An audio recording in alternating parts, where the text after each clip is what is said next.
Hello, everyone. Thanks for joining us. We're here today with our good friend, Brian McLaren. Brian's an author, speaker, activist, and public theologian, a former college English teacher and pastor. He's a passionate advocate for a new kind of Christianity, just, generous, and working with people of all faiths for the common good. He's a core faculty member and dean of faculty for the Center for Action and Contemplation and a podcaster with Learning How to See. He's also an Auburn Senior Fellow and co-host of Southern Lights. His books include Faith After Doubt, Do I Stay Christian, Why Don't They Get It, Overcoming Bias in Others and Yourself, and The Seventh Story, Us, Them, and the End of Violence.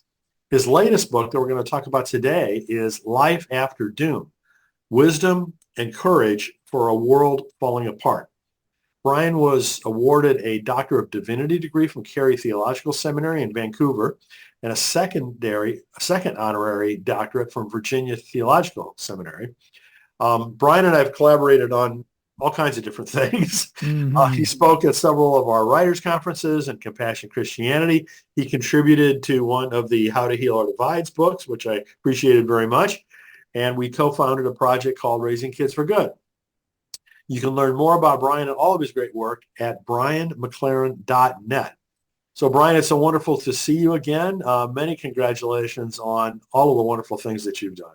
Well, and same to you, my friend. Getting the two Brians back together feels like getting the band back together. So good to be with you, my friend. I have appreciated our collaboration so very much. And I appreciate how you help so many people, and collaborate with so many people so helpfully. And that's really a role model in that regard, without question.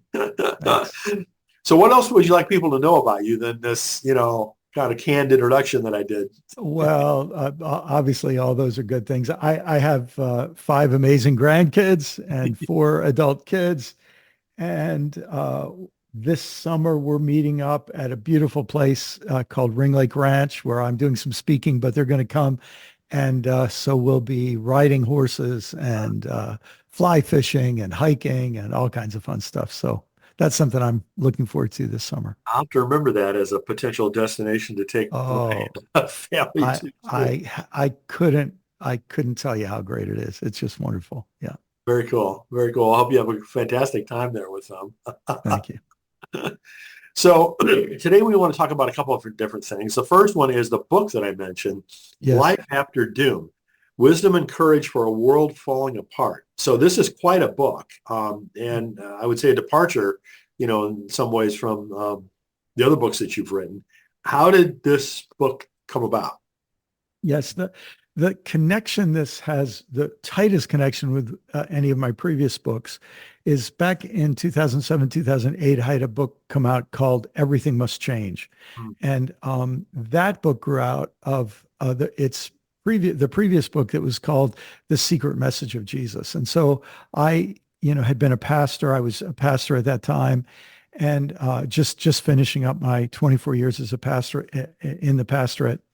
And I had become convinced that Jesus' primary message was not about where we go after we die, but about God's will, God's desires, God's dreams coming true for earth while we're alive, which raised for me the question, well, if we're supposed to join God in the healing of the world, as my rabbi friends say, they call this tikkun olam, participating with God in the healing of the world, what's the state of the world? And, there's lots of problems, but I wanted to understand which are symptoms of deeper problems and which problems are the most serious. So that immersed me in a 2-year research project about global crises. And I kind of stayed with that in the years since, trying to keep up with the best thinking on our global situation. And so that really sowed the seeds for this book now,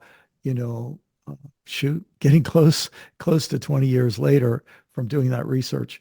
And, but it was intensified in the last couple of years by growing awareness of global warming, combined with our political polarization, which seems to keep us from being able to politically solve our biggest problems. We tend to go chasing after distractions, rabbit trails, what some people call weapons of mass distraction, where we keep so focused on little fires that we miss the big fire.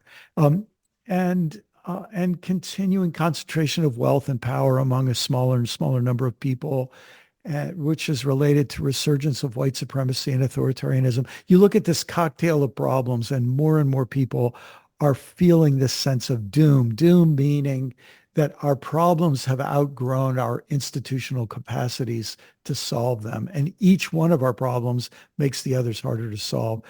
I was feeling that. I saw friends of mine feeling it. And I felt just somehow called that I should try to grapple with it. Wow.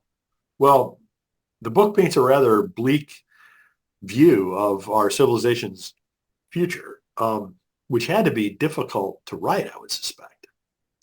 Well, yeah. I mean, one way to say it is that I tried to depict four scenarios, one of which I think most people would consider as the most hopeful scenario, three that are increasing levels of serious trouble, and if I could have seen another easier scenario, I would have been glad to talk about it. But I think we're at a point, and for me as a former pastor and a committed Christian, this kind of makes special sense, because what I feel like I'm coming to realize is that we human beings really need saving. Maybe not in the old hellfire and brimstone sense, but we are in trouble and we need help to get out. And a big part of that help involves a deep inner change in our values, in our way of seeing, in the priority of love in our lives. So in one sense that can look bleak, but in another sense, it feels like it's bringing me back to things that I've always believed are deeply important. I just feel now they're even more urgently important. Hmm. Hmm. So, what kind of reactions are you getting from the book with the people that have read it so far? I know it's not released yet, Yes. as we speak, but I know a lot of people like myself have read it. Yes. Well, Because of the ear copies. I think there are two categories of reactions. For people who already have been grappling with these issues for some years, I'd say the when people talk to me, the word they use is relief. It feels like a relief to create a space, albeit a literary space, but a space where we can think and talk about the seriousness and interrelatedness of our problems, and to talk about the feeling of doom. In the book, I'm not predicting any kind of, apocalypse in some kind of traditional sense of a world-ending event. But I'm acknowledging a feeling that many of us have, that our problems are very, very serious, and that there's no easy way out of them. I remember a lot of people would know the name Bill McKibben. Yeah. And Bill and I were talking a couple years ago, and I said to him, Bill, it feels like we're not playing to win right now. We're just playing to not lose too badly, and to minimize the harm of the loss. And so yeah, certain people say it's just a relief to be able to talk honestly about this. I think if we honestly can talk about our situation, we increase the chances that we'll have better outcomes. And if we can't honestly talk about it, I think we increase the chance of worse outcomes. Yeah. So that's one common reaction. The other common reaction is from people who this is kind of new to, and they kind of say, wow, that kind of was a wake-up call, and it was a little bit uncomfortable. I remember one reader, lovely person, a deeply committed Christian. She wrote me after receiving the book, and she said, "This book is going to end on a note of hope, isn't it?" And I know she was kind of worried. And so I emailed her back and I said, "Listen, if you don't want to read the book, no pressure. You don't have to read it." I said, one of the chapters in the book is called Hope is Complicated. And so I said, you might want to read that chapter first. So since then, we've had emails going back and forth, and she's told me how in a certain sense she felt that to be a good Christian meant that she had to assume that everything would always work out fine, right? And and there is a certain part of that that's beautiful and is positive and that is uplifting. But there's also a part of it that, it's, she happens to be, well, I think her Christian faith makes her feel that is uh, a faithful outlook. But there are an awful lot of people who've had to go through not just 1 year or 10 years or 50 years, but they've had to go through generations of hardship before they get to a better time. And so I think that was a little bit discomforting for her, and I'm sure for many other readers. But I also think, yeah, I think people feel like we do need to think about this from multiple angles. Yeah, there's no question about that. It made me think from Yeah. multiple angles after I read it. And I think it's probably more underlined and dog-eared than any book that I've read, Mm. Mm. which says a lot. Yes. Well, So my impression was that you had to do a ton of research yes. to do this book. Can you talk about some of the key sources that you used? Sure. Well, there, maybe off the top of my head, there are three categories of resources for looking at our global situation and global crises. There is specialist work. So, for example, there are people who devote their entire lives not just to studying the climate change, and not just to studying the cryosphere or the ice around our Earth, which turns out to be way more important than most people realize as a kind of planetary climate regulator, and not just glaciers and not just ice caps, but they study one particular stretch of ice cap on one particular isthmus of Greenland, So you have the work of specialists. And very often specialists, to do their job well, don't have time to pay attention to what other people are talking about in different fields. I am super nerdy in this way. So I love finding out what specialists say about ice caps and about coral reefs and about kelp forests and about regeneration of soil. So I have been able to just follow my curiosity in all of those areas.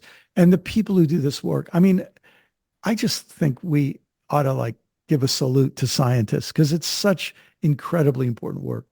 I through the years have volunteered with a lot of scientists. It's just something I love. For example, in about 2 weeks, I'll be going out for my first time this season. I do sea turtle monitoring, and I work with a group of scientists and volunteers who are amassing huge banks of data to help us understand how sea turtle populations can rebound and stay healthy and strong. So all of that work.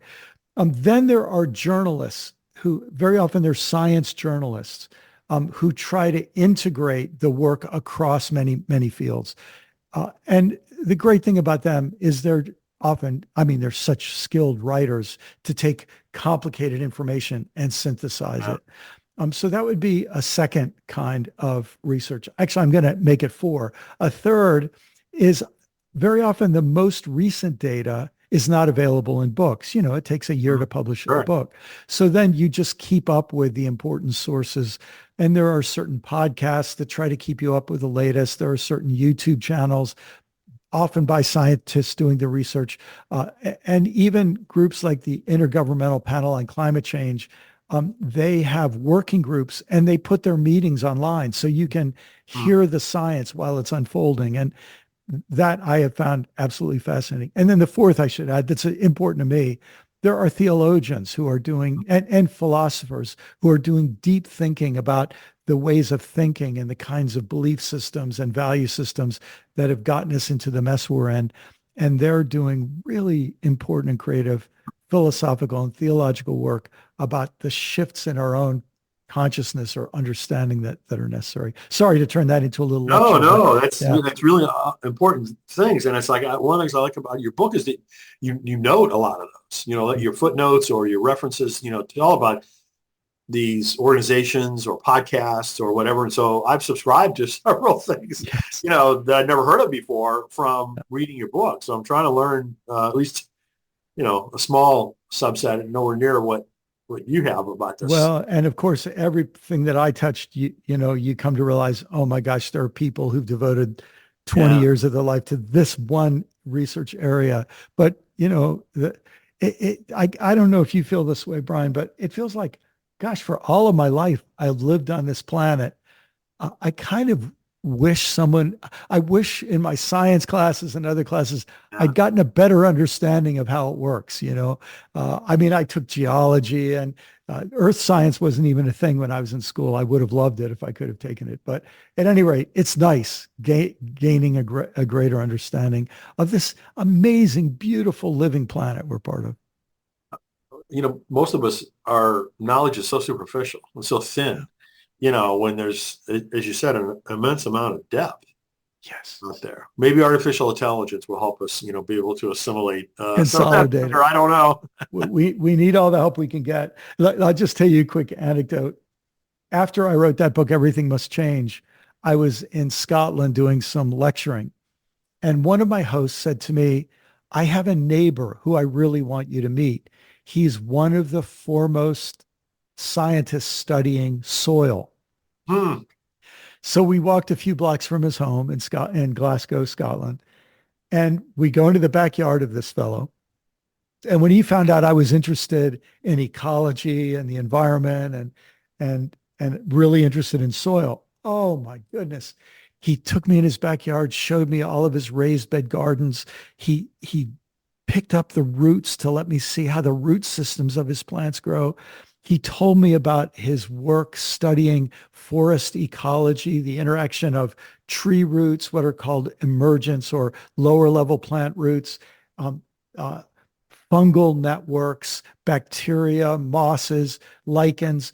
And I mean, when he got done, you felt like you didn't want to step on the ground. It was holy ground. You know what I mean? It was this sense, Wow. this world is amazing. It's just amazing. So it's an We take it for inspiring. granted. I know, at least Yes. I mean, there's so much going on that is Yeah. completely opaque to us. Yes. Or it shouldn't be, I guess, or couldn't. It's not necessary for it to be, but And I'm sure not everybody will ever want to learn about all this, but you get the feeling that for us to have a better relationship with the earth and our fellow creatures, more of us this will need to become more important for more of us. Just another quick example. I'm thinking about this because I was not too far from where you live. hmm. A couple of years ago. I was staying with a relative in New Jersey, and the room I was staying in, right at the window was this beautiful white pine tree, and literally 4 feet from the window was a pair of robins making a nest. And Wow. over the 3 or 4 days I stayed there, I got to watch stage by stage the nest get built. And I just remember feeling like this is like getting to watch Michelangelo paint a painting, but every robin does it every year, or every pair of robins do it every year. And it's one of these just amazing wonders, that you can't A take lot for of granted. miraculous things out there that, Yes. if you read enough or watch enough documentaries on Netflix or Yes. National Geographic Channel, you only begin to get a flavor of some of the Yes. ridiculous diversity of our Yes. planet and creatures and what all Yeah. is going on. Yeah. You may have heard just this week, some research came out, or an observation came out of an orangutan Yes, in Malaysia, I who did they read. found had an eye injury and had chewed up a medicinal plant and put it on the eye. And you think, if that turns out to be a valid observation and not just a fluke, um, then you realize, wow, this has been going on a long time. People have been observing orangutans for a long time, but look at how much was going on that we didn't know. Yeah, that was the first time that anybody had observed that Yes. Yeah. anybody knows of anyway. Yeah. That's incredible. So when I read your book, one of my first reactions was how differently you and I react to the climate problem, Yes. despite the fact that you and I agree on so many things. Yes. So your background, primarily as a pastor, faith-based author, whereas my background is primarily technology and business. So your book deals quite a bit with feelings, Yes. such as doom, grief, hope, and hopelessness, as you said, Yes. stories, fear. Yes. Whereas, my first reaction is, well, how do we fix this? Yes. What's the technology that can be brought to bear to solve the climate problem? Yes. So, and so I started reading, Bill Gates' book about Yes. that and, other sources and things. So do you think we need both, or is the latter a waste of time because it's too late? Yes. So we do need both. And uh, we need both. And we need both at the same time and both in conversation with the other, I think. Um, uh, so just as a kind of health exam for our current engagement with our ecological crisis, um, uh, I'd have to say that science and technology and business are waging the greatest positive response to the problem. To put it cynically, a lot of business leaders are smart enough to see that there's a phenomenal business opportunity. If you could say it like this, we've spent the last 150 years plundering the earth for fun and profit, and a lot of the things we've plundered were at the end of our ability to plunder them for various reasons. In some cases, it's just interesting example. When we first started drilling for oil, all the oil was right under the surface. It was easy to get. So your return on investment was huge because it didn't cost you very much to get to the resource that you were going to exploit, right? But now the energy return on investment for fossil fuels is getting, it's a worse and worse investment. Now, sadly, the fossil fuel companies are still planning to pump out enough fossil fuels to absolutely destroy us. Like they're acting as if they're going to get away with pumping out everything and burning it all, right? And they want the rest of us to solve that problem. But the fact is, it's becoming more expensive for them. They have to dig deeper and deeper and harder and more difficult places. So other people in the business world say, shoot, that's not a winning proposition. Let's really invest in solar panels and let's really invest in wind energy. And so amazing breakthroughs are happening. It's one of the few areas where progress is faster than expected. Our ability, for example, to produce solar energy from wind and solar, and our ability to store energy through battery technology, incredibly positive response there. So those things are really, really important. But we've got to also say that at some point there have to be political decisions. If we wait for the economy and technology to solve the problem alone, here's where our problems become interrelated. There are a few people in the world, the estimates vary, but it's roughly 100 individuals, families, or corporations who own as much wealth as half of the world's people, as 4 billion people. So when those people are acting for their own profit and their own benefit, and they don't really care about the rest of us, right? Then they will keep doing the harmful things faster than others of us can do the helpful things. And so to get political change, we're going to need deep change in more and more people, right? And then to say, well, what if we solve this energy problem, but we don't solve our deeper problem in having a respectful attitude toward the earth itself? Then it's just a matter of time till we throw something else out of whack. And so sooner or later, to me, human civilization is like a 14 or 15-year-old kid that still hasn't grown up, that isn't as mature as it thinks it is. And we're going to have to develop some spiritual maturity about how we live with the earth and one another, of course. From a technology perspective, one of the things that has struck me is that until recently, and still not anywhere enough, we haven't really tried to solve the problem Yes. in a lot of cases. And I think that's Yes. why you're seeing a lot of the faster advances that Yes. you're seeing, is because there are finally people trying to solve the problem. I mean, I Yes. Yes. very loosely, but Yeah. specific, like how do we replace concrete, or how do we make geothermal work, or some of Yes. these other kinds of things that could have huge payoffs in terms of solving the problem. Yes. Yes, that's very true. And and that's not just true in technology, that's also true in religion.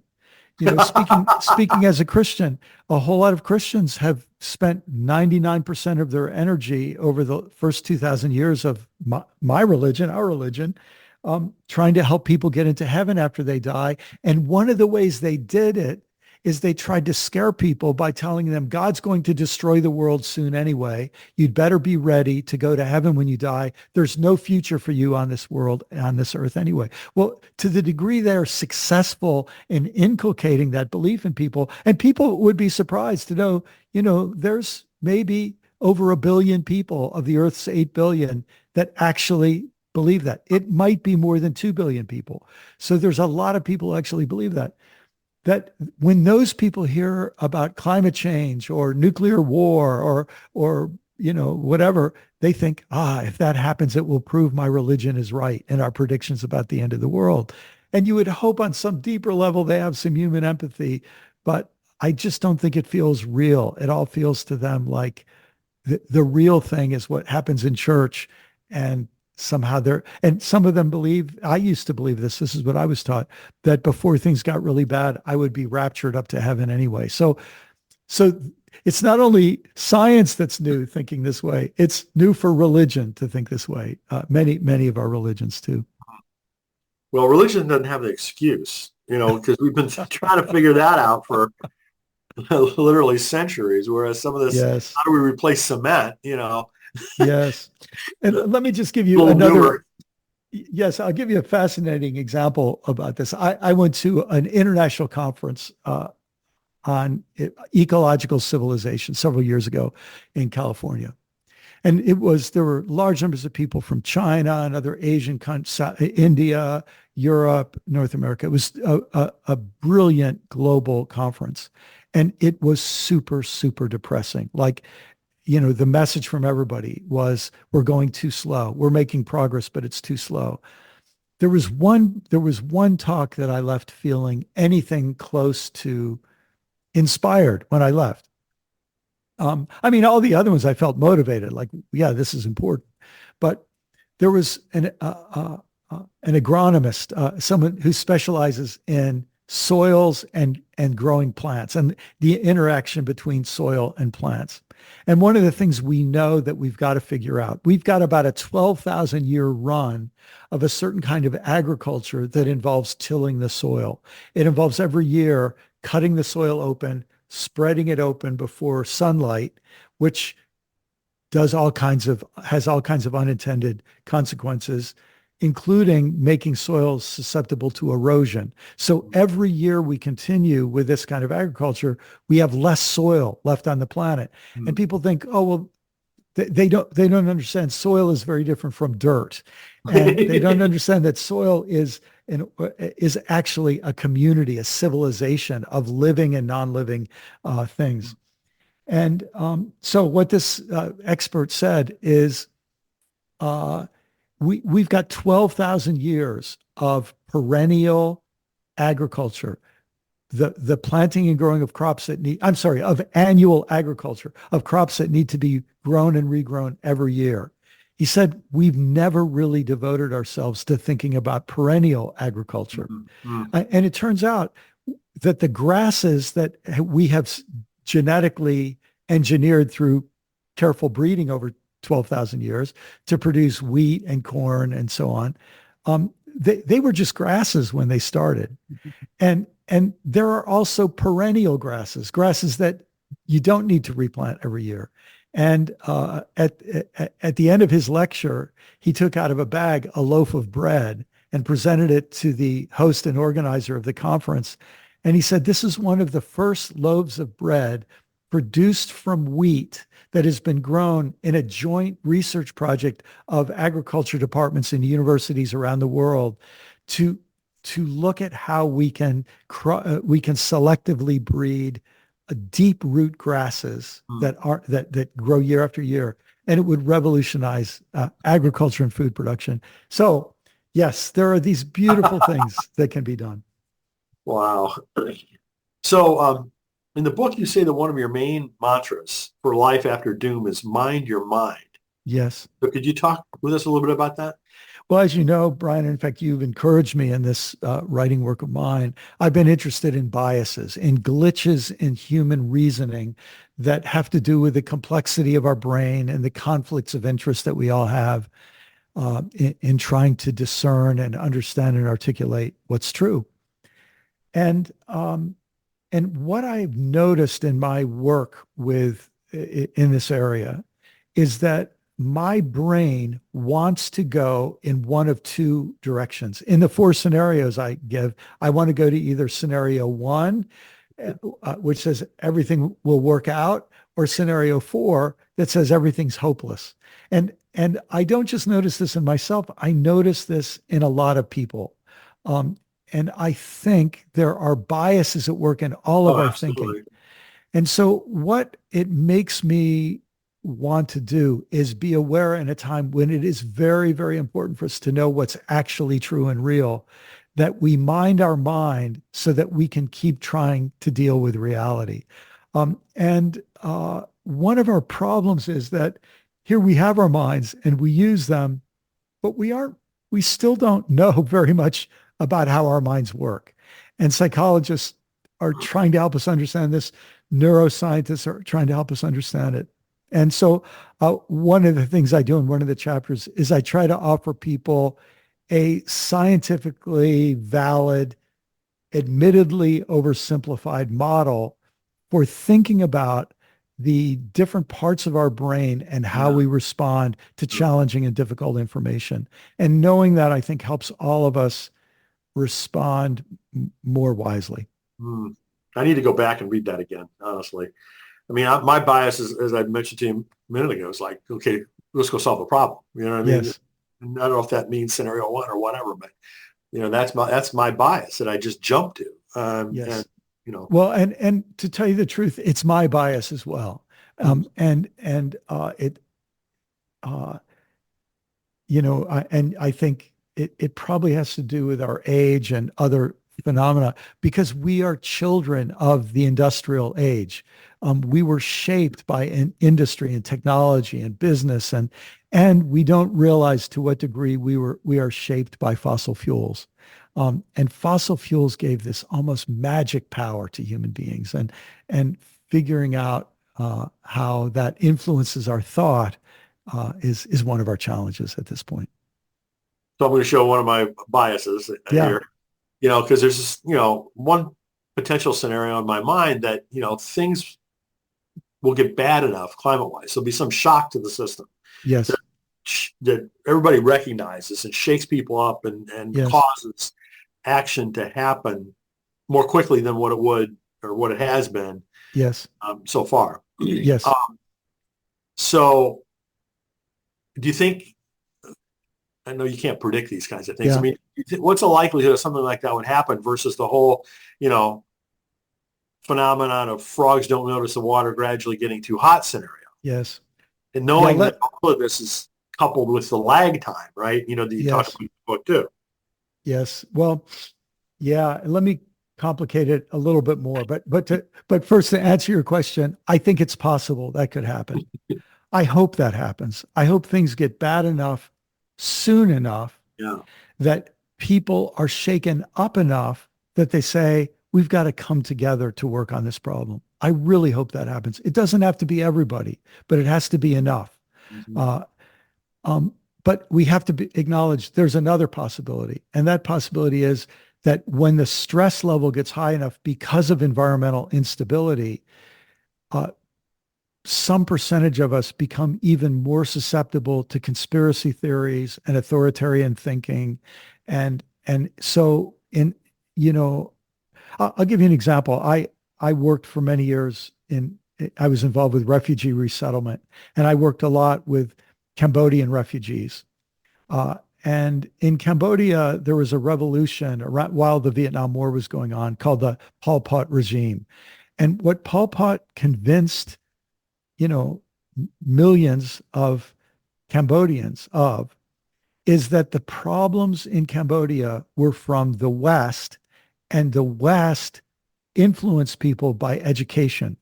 So believe it or not, Pol Pot convinced thousands of teenagers to go out and find anybody who was wearing glasses and to pull that person off a bus or pull that person off the street.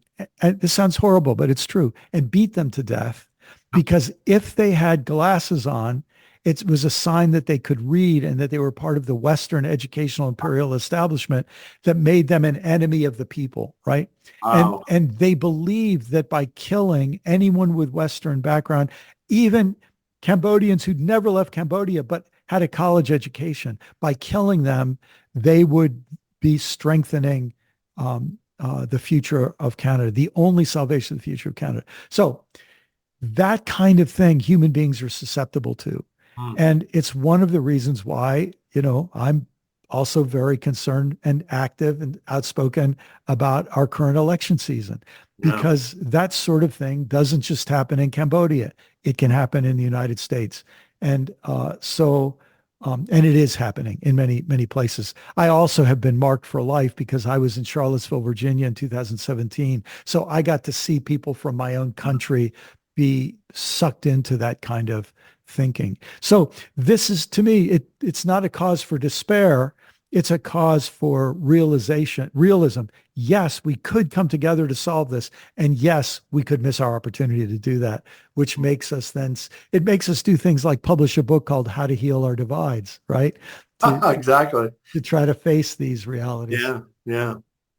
So another question that came to mind to me when I was reading the book is, whether the fundamental issue is climate or whether it's greed.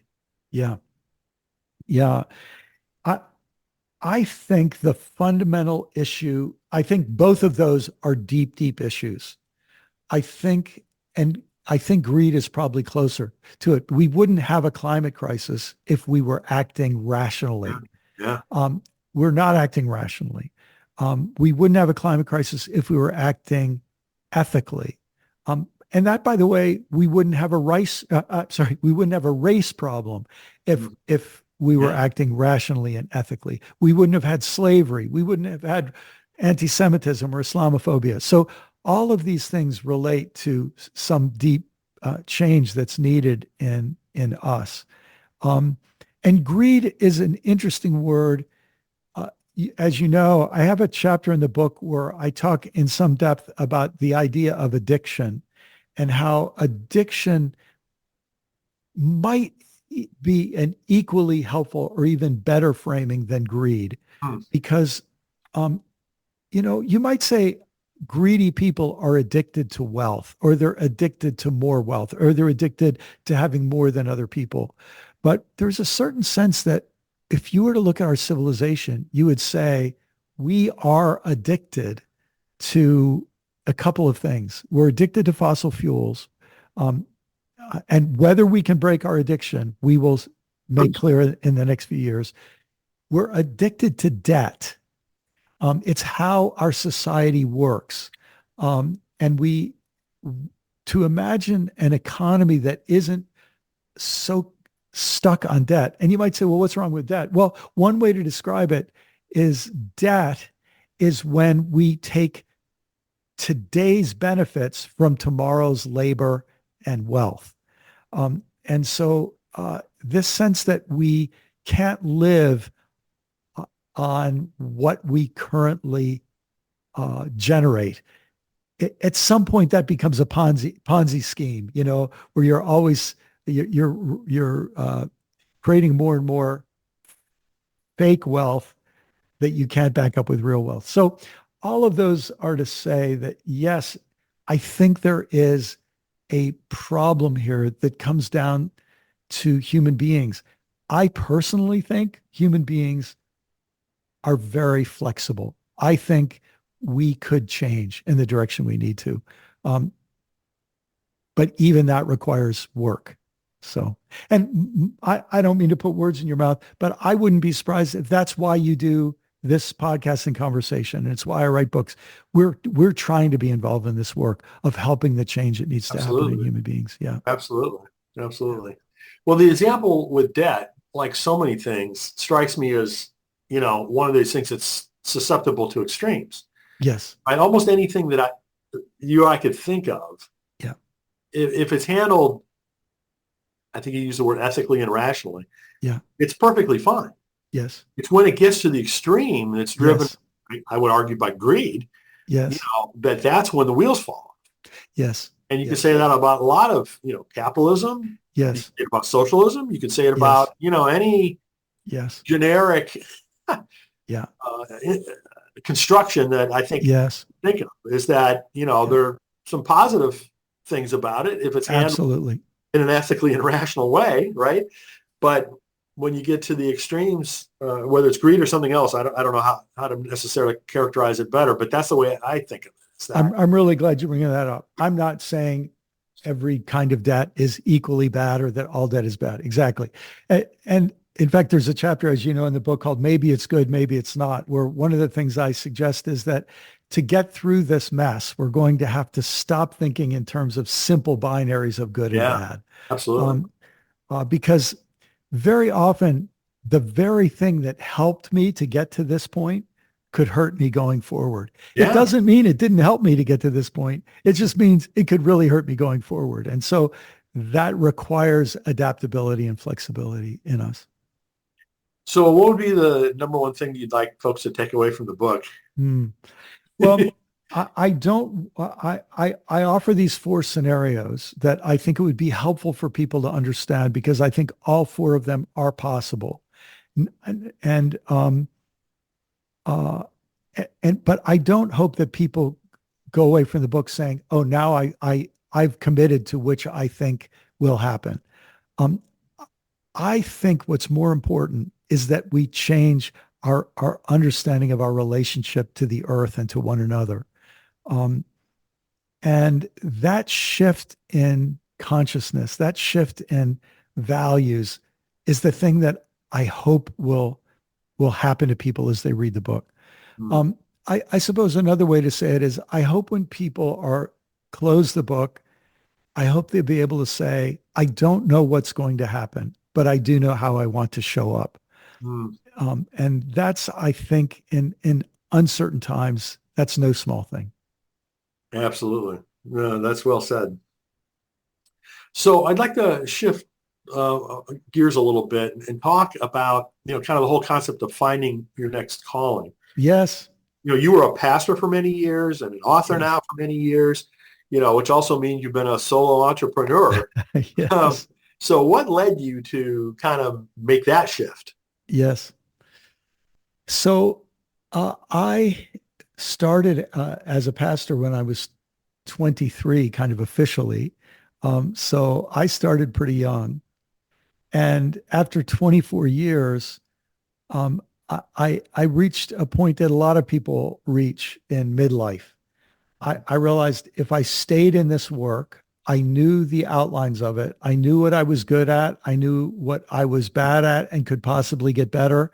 And I knew what I was bad at and probably wasn't going to get better. And I had to decide if I wanted to keep doing those things, or if I was ready for some new adventure. I didn't stop caring about church and spirituality, but I had this feeling because I'd written a couple of books that I might be able to do more help for my fellow pastors as a writer and a speaker to try to do some change in thinking and consciousness raising and movement building, so on, as a writer. And so I suppose the other thing that hit me about that time is I thought, I've been doing this for 24 years. There are some other people who this would be their new adventure, and I thought, maybe I should move out of the way here and let somebody else have this adventure now. And I go off and start on some new adventure that other people might not be able to do. So that all of those were parts of the decision for me. So, going through all the things you've gone through, since then, what have you learned in terms of discernment? Are there particular people or processes or other kinds of things that have now, looking back, Yeah. found to be very, very helpful for people, for Yeah. you? Well, so one of the things that I heard years and years ago that made a big difference for me, when I first started my first career as a college English teacher, an older gentleman, the friend of a friend, said to me, Brian, my advice to you is in your first 10 years in your career, don't worry about money. Don't worry about earning money. Worry about earning a good reputation. If you earn a good reputation, the money will take care of itself. And so he gave me a real gift there because I was very poor. My wife and I had 4 kids and I was making very, very little money. And, uh, but I was so glad for that advice. And so I've focused less on money than I would have. That also made it possible for me when it came time at midlife to make that change. I didn't have a steady income. And so that's one piece. Another piece, someone said to me, don't make important decisions on your worst days. And I'm glad I stayed with my first career through an awful lot of, I mean, there were so many wonderful days, but I stayed through some tough times too. I'm glad I didn't quit when the times got tough. What that allowed me to do is go through a much more thoughtful discernment process. And I remember in the period of time where I was deciding whether to leave or stay, my wife and I had some very deep talks.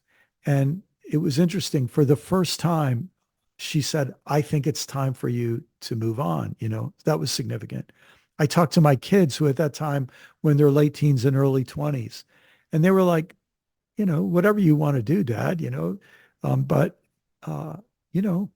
you seem to really like this writing thing. And so, but I was interested in what my kids would have to say because I genuinely respected them and felt that they knew me. And I felt they genuinely cared about me, what was good for me. I talked to a whole number of friends, but I did something I'd never done in my whole life. I went to a therapist who also is a spiritual director.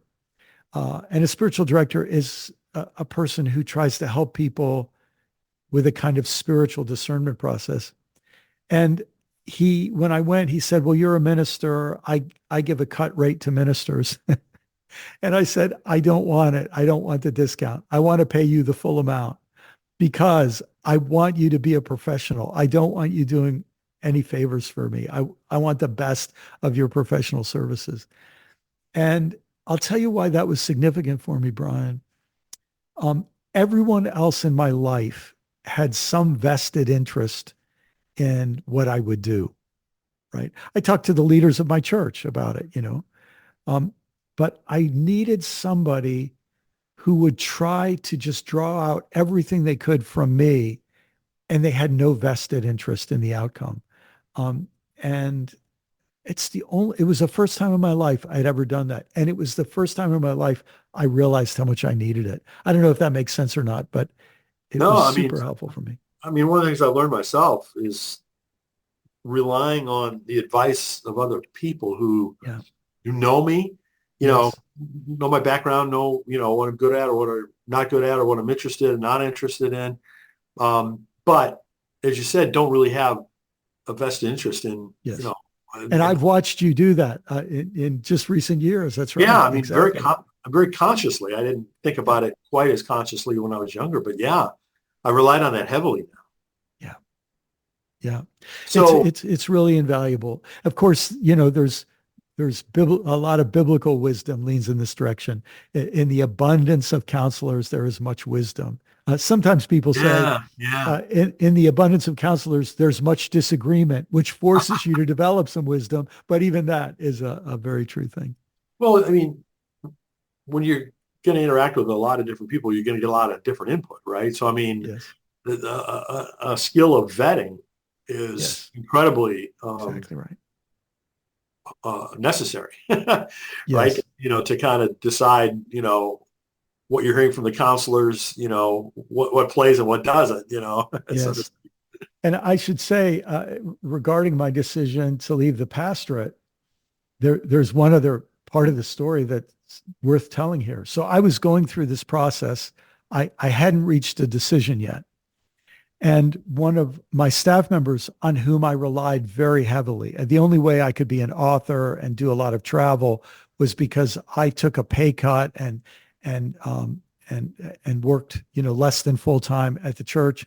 And then we were able to hire him, and he just did such a good job organizing things. And he came to me one day and he said, "Hey, Brian, I just want to let you know this. I was just approached about taking a job back in my hometown, and I know you really depend on me, so I'm going to say no. But I just wanted you to know I was hoping this job would come in 10 years, but I just wanted you to know." Well, wow. as soon as he said that, Brian, I just thought I should let him go, let him take that job. And we shouldn't hire somebody to replace him. We should hire somebody to replace me. And it was just like that became at that moment, months and months of discernment and thinking helped me in that moment just feel that that was the right thing to do. Wow. Wow. Well, good for you for having, recognized that and thought through all the implications of it for, you know, both of you at that point. And life sort of came together in a helpful way at that point. So for people a little bit, less far along on their, entrepreneurial Yes. journey, so to speak, what kind of advice do you have for them? I'll tell you, I don't know if you ever read this book. I wouldn't be surprised if you had, but there's a book. It's a business book, not a religious book. It's called The E-Myth by Michael Gerber. E Oh, stands for entrepreneurial. uh-huh. And I remember I read that book when I was a pastor, not specifically about entrepreneurship, but I was actually a church planter, part of a group of people who started a new congregation. So even that was entrepreneurial work. And that book really helped me a lot, um, because it helped me understand both the blessing and curse, or the advantage and disadvantage of being an entrepreneur.